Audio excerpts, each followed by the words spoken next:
homemade herbal shampoo is a great choice for those looking for a more natural hair care alternative.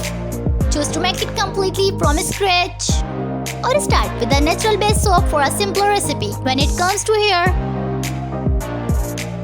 and skincare, I try to keep products to a minimum.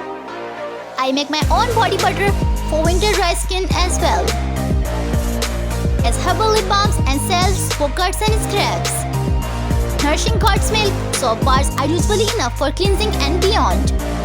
That I keep an all-natural simple liquid castle soap for everything else. There's not a whole lot we buy from the beauty carousel except for shampoo. How to make herbal shampoo at home?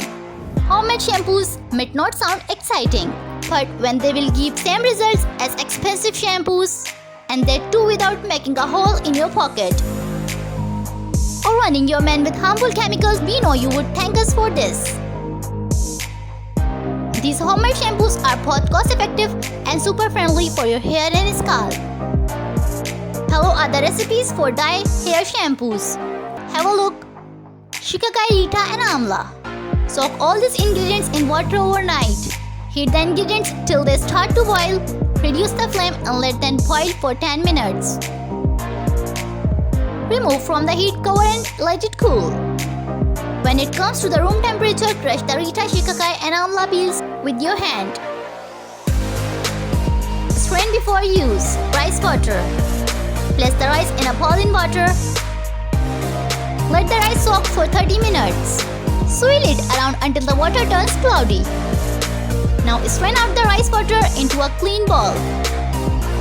Massage it on the wet hair. Honey, eggs, lemon juice and olive oil. Mix 2 eggs with 2 tablespoons of lemon juice. Now add 1 tablespoon of honey and 3 drops of olive oil in the mixture. Massage this paste through your hair from root to tip, then rinse with lukewarm water. If you cannot tolerate the smell of egg on your hair, keep the last rinse with rose water.